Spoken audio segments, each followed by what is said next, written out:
Hey guys, तो चलिए आगे बढ़ते हैं। इस वीडियो में हम लोग देखेंगे कंपैरिजन ऑपरेटर्स। तो चलिए शुरू करते हैं। यहाँ पर देखिए एक वेरिएबल बना लेता हूँ मैं, कॉन्स UNST a इक्वल टू मैं बोलता हूँ 10, और मैं यहाँ पर फिर से 10 लेता हूँ, ठीक है।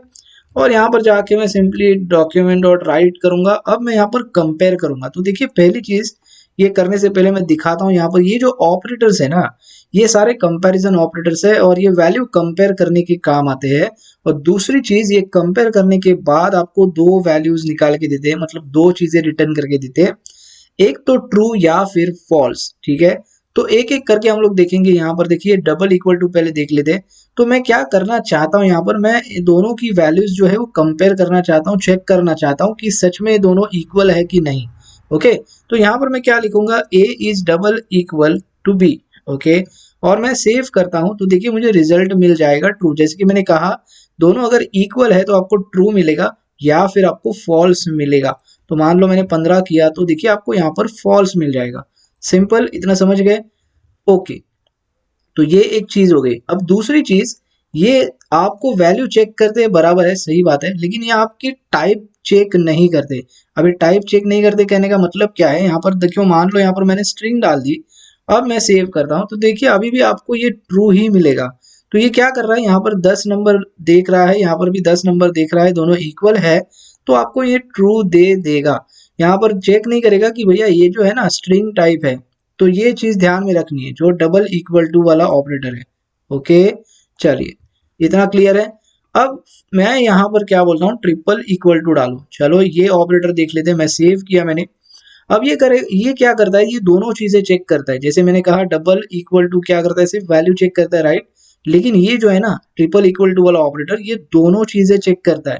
ये आपकी वैल्यू भी चेक करता है और आपने जो टाइप दिया है वो भी चेक करता है। तो यहाँ पर देखिए दोनों चीजें सेम है, इसीलिए यहाँ पर आपको ट्रू मिल रहा है, करेक्ट। अगर आपने यहाँ पर स्ट्रिंग डाला होता और सेव किया होता, तो यहाँ पर देखिए आपको फॉल्स मिलेगा। ये चीज थोड़ी सी ध्यान में रखनी है जब भी आप काम कर रहे हो डबल इक्वल ऑपरेटर के साथ और ट्रिपल इक्वल टू के साथ, ठीक है, इतना समझ गए। चलिए अब थोड़ा सा आगे बढ़ते हैं। अब हम लोग नॉट इक्वल टू देखेंगे। सिंपली देखिए, नॉट मतलब एक्सक्लामेटरी डालना है आपको। एक्सक्लामेटरी का मतलब जावास्क्रिप्ट में नॉट होता है, और ये सिंपली इक्वल टू वाला साइन। अब मैं क्या बोल रहा हूँ, a is not equal to b, लेकिन दोनों एक्चुअल में यहाँ पर इक्वल है। और दूसरी चीज यहाँ पर देखिए, यहाँ पर भी दोनों चीजें होती है। देखिए एक तो वैल्यू होता है, टाइप होती है, लेकिन यहाँ पर टाइप चेक नहीं करेगा। ये क्या करेगा, सिर्फ वैल्यू ही चेक करेगा। अब देखिए मैं क्या बोल रहा हूँ, पहले ध्यान दीजिए। मैं बोल रहा हूँ a is not equal to b, लेकिन एक्चुअल में वैसा नहीं है, दोनों इक्वल है, करेक्ट।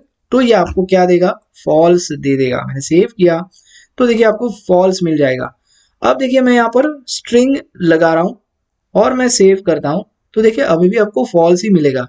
क्यों फॉल्स मिलेगा मैं बोल रहा हूँ, देखिए अभी भी दोनों वैल्यू जो है ना वो सेम है, और यहाँ पर सिंगल इक्वल टू है। मतलब मैंने क्या यहाँ पर बोला है, a is not equal to b, और मैं दो डबल इक्वल टू यूज नहीं कर रहा हूँ। मैं सिर्फ बोल रहा हूँ नॉट इक्वल टू, एक ही इक्वल टू लगा रहा हूँ। और यही बात मैं बोल रहा हूँ कि ये जो सिंगल इक्वल टू वाला जो चीज है, यहाँ पर जो ऑपरेटर है, ये सिर्फ आपकी वैल्यू चेक करता है, यहाँ पर आपका टाइप चेक नहीं करता। ओके, तो बस यही मुझे दिखाना था आपको। लेकिन जैसे आप ये लगाते हो डबल इक्वल टू, तो देखिए मैं क्या यहाँ पर क्या होगा, सेव किया मैंने, तो देखिए यहाँ पर ट्रू हो जाएगा। क्यों ट्रू हो जाएगा, फिर से थोड़ा सा ध्यान दीजिए। अब मैं क्या वही चीज बोल रहा हूँ, देखिए a is not equal to b, लेकिन इस बार मैंने दो इक्वल टू लगाए हैं। तो ये क्या करेगा, आपका टाइप भी चेक करेगा। तो यहाँ पर देखिए वैल्यू तो सेम है, 10 10 सेम है, लेकिन इसका टाइप अलग अलग है, इसीलिए ये आपको ट्रू दे रहा है। अभी बात समझ में आ रही है। तो ये जो है ना not equal to, same double equal to जैसा ही है, सिर्फ अपोजिट काम करता है और सिर्फ वैल्यू चेक करता है। ओके, और ये भी है, ये जो आपका नॉट इक्वल इक्वल जो है, ये ट्रिपल इक्वल टू के जैसा काम करता है, सिर्फ अपोजिट काम करता है। इतना समझ में आ गया। तो ये चारों ऑपरेटर्स कुछ इस तरह काम करते हैं। अब थोड़ा सा आगे बढ़ते हैं, और यहाँ पर देखिए ग्रेटर देन साइन और ये लेस देन दिखते हैं, ठीक है। तो इसको फिर से मैं 10 कर देता हूँ, और यहाँ पर हम लोग ऑपरेटर चेंज करेंगे। अब मैं बोलता हूँ 10 इज ग्रेटर देन 10, मतलब ए इज ग्रेटर देन बी का मतलब है 10 से ज्यादा है। ओके, ये फॉल्स हो जाएगा, राइट। ये तो कोई भी आपको बच्चा भी बता देगा कि 10 नंबर जो है दोनों इक्वल है, तो ये आपको हमेशा फॉल्स ही मिलने वाला है, करेक्ट। लेकिन अगर मैं यहाँ पर 15 डाल दूं तो क्या होगा, यहाँ पर देखिए ट्रू हो जाएगा, क्योंकि ए में 15 ज्यादा है और वही हम लोगों ने यहाँ पर लिखा है, इसीलिए हमें ट्रू मिल जाता है। अब इसका मैं उल्टा करके दिखाता हूँ, मैं सेव करता हूँ, तो ये देखिए आपको फॉल्स दे देगा, क्योंकि अभी क्या लिखा है आपने, 15 इज लेस देन 10, लेकिन ऐसा नहीं है, 15 क्या है, बड़ी रकम है, मतलब बड़ा नंबर है, राइट। इसीलिए यहाँ पर आपको फॉल्स मिल जाता है। इतना क्लियर हो गया। अब मैं बोलता हूँ फिर से इसको ट्रू कर देते हैं, ठीक है। अब यहाँ पर थोड़ा स्ट्रिंग के साथ काम करेंगे। देखिए मैं मान लो यहाँ पर स्ट्रिंग लगा दी मैंने, तो इसको स्ट्रिंग से कुछ फर्क नहीं पड़ता। जैसे देखिए आप आपने ग्रेटर देन साइन लिया ना, तो यहाँ पर स्ट्रिंग से कुछ फर्क नहीं पड़ने वाला है। ये सिंपली नंबर ज्यादा है तो ये ज्यादा ही रखेगा और ट्रू ट्रू देगा। मैं सेव करता हूँ, देखिए अभी भी देखिए आपको ट्रू ही मिलेगा। इतना क्लियर हो गया। तो चलो कोई बात नहीं, इतना तो समझ गए कि नंबर और स्ट्रिंग में ये ऊपर वाला अगर बड़ा है तो हमें ट्रू मिल जाता है। तो चलिए चेक कर लेते हैं दोनों स्ट्रिंग रख के, तो क्या अभी भी ट्रू मिलेगा? जी हाँ, अभी भी ट्रू मिलेगा। देखिए मैं सेव करता हूँ, तो देखिए स्ट्रिंग स्ट्रिंग जो है वो दोनों ऊपर 15 है, नीचे 10 है, अभी भी वैल्यू बड़ी है, इसीलिए आपको यहाँ पर ट्रू मिल जा रहा है। लेकिन अभी देखिए अगर मैं मान लो वैल्यू छोटी कर देता हूँ, मैं बोलता हूँ 2 नंबर और मैं सेव करता हूँ, तो देखिए अभी भी आपको ट्रू ही मिल रहा है। ओके, तो यहाँ पर देखिए कंफ्यूज हो जाते हैं लोग। तो यहाँ पर समझना है कि दोनों, देखिए जब भी आप यहाँ पर ग्रेटर देन साइन या फिर लेस देन साइन वाली ये जो चीजें यूज कर रहे हो, तो उस समय जब आप ऐसी कब सिचुएशन आती है, देखिए मान लो दोनों तरफ ऊपर और नीचे दोनों स्ट्रिंग है और आपने यहाँ पर 2 डाला हुआ है और यहाँ पर 10 डाला हुआ है, तो ये क्या करता है, अल्फाबेटिकली चेक करता है। तो ये पहली चीज ध्यान में रखिए। तो ये पहला देखिएगा, ये 2 नंबर है, ओके फाइन। तो ये पहला देखिए अल्फाबेट क्या है, यहाँ पर एक पहला लेटर मतलब जो भी है नंबर जो है मिल रहा है उसको वो चेक करेगा। तो ऊपर उसको 2 मिला, यहाँ पर उसको 1 मिला, तो ये कंपेयर करेगा। तो आपने लिखा क्या है नीचे, ए में आपने देखिए a is greater than B लिखा है आपने यहाँ पर, इसका मतलब 2 इज ग्रेटर देन 1 होता है, राइट। इसीलिए यहाँ पर आपको ट्रू मिलता है। तो दोनों तरफ दोनों जगह पे जब स्ट्रिंग आती है ना, और जब आप ये वाला ऑपरेटर यूज कर रहे हो ग्रेटर देन साइन या फिर लेस देन साइन वगैरह, तो ये चीज होना पॉसिबल है, संभवता है। तो ये थोड़ा सा ध्यान में रखना है।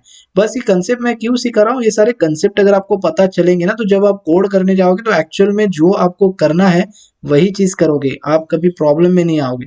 तो ये सारी चीजें आपको पता होनी चाहिए, इसीलिए छोटे छोटे कंसेप्ट है वो यहाँ पर ध्यान में रखने हैं। ओके, इतना समझ में आ गया। तो ये है आपका ग्रेटर देन और लेस देन वाला। अब इसके बाद देखिए ग्रेटर देन इक्वल टू भी है, लेस देन इक्वल टू भी है, सेम। तो मैं ये भी चलो दिखाता हूँ। यहाँ पर फिर से मैं इसको 10 कर देता हूँ और इसको भी फिर से 10 करते हैं, सेव करते हैं। तो यहाँ पर फिर से फॉल्स आएगा क्योंकि ग्रेटर देन साइन है। अब मैं बोलता हूँ ग्रेटर देन इक्वल टू, ठीक है। अब ये क्या करेगा, देखिए ग्रेटर देन जब था जब ये फॉल्स दे रहा था, अब इक्वल टू मैं लगाता हूँ तो देखिए आपको ट्रू मिल जाएगा। अब ये क्या बोलता है, चलो ग्रेटर तो नहीं है, कम से कम इक्वल तो है, इसीलिए यहाँ पर आपको ट्रू मिल जाता है। ओके, इतना समझ में आ गया। तो ये भी चीज थोड़ी ध्यान में रखनी है, ग्रेटर देन इक्वल टू कैसे काम करता है। मान लो अगर यहाँ पर आपने लिखा लेस देन इक्वल टू, तो भी यहाँ पर देखिए मैं सेव किया, अभी भी आपको ट्रू मिल जाएगा। तो इसमें भी आपको थोड़ा सा ध्यान देना है। ओके, तो अगर वैल्यू सेम है और आपने इक्वल टू लगाया हुआ है तो वो आपको ट्रू दे देगा, क्योंकि वो चेक करेगा कि इक्वल टू, इक्वल का मतलब कम से कम इक्वल तो है, चलो मतलब लेस नहीं है लेकिन इक्वल तो है, तो आपको ट्रू मिल जाएगा। तो ये भी चीज थोड़ी ध्यान में रखनी है, ठीक है। तो इस तरह देखिए पूरे हो जाते हैं आपके सारे कंपैरिजन ऑपरेटर्स। अब चलिए थोड़ा सा और थोड़ा इसमें जाते हैं। देखिए नल और अनडिफाइंड को भी थोड़ा सा हम लोग कंपेयर करेंगे।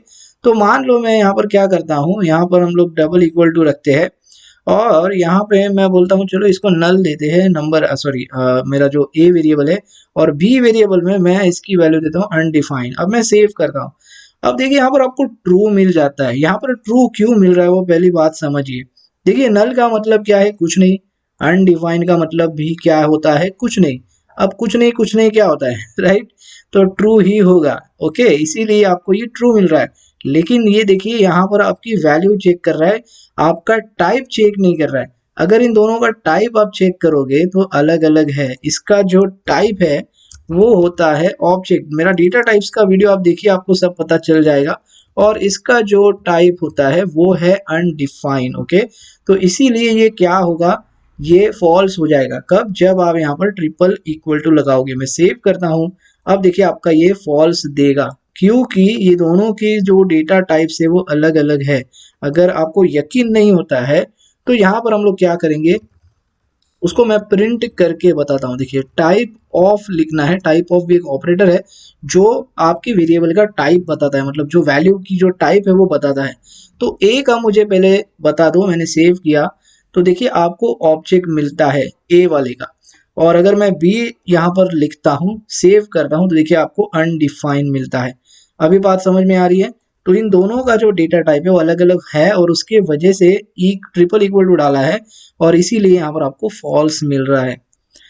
ओके गाइस, तो आई होप अभी आपको समझ में आ चुका है कि कंपैरिजन ऑपरेटर्स क्या होते हैं और उसको कैसे कंपेयर करते हैं हम लोग। और भी आगे अगर आप प्रोजेक्ट्स बनाओगे तो आपको और अच्छे से समझ में आएगा कि कंपैरिजन ऑपरेटर्स को कैसे यूज किया जाता है। बस यहाँ पर इस वीडियो में आपको खाली कंसेप्ट सीखना है और कुछ नहीं। ओके गाइस, तो आई होप अभी आपको सारी चीजें यहाँ पर क्लियर हो चुकी है। तो बस इस वीडियो में इतना ही। मिलते हैं अगले वीडियो में। Thanks for watching.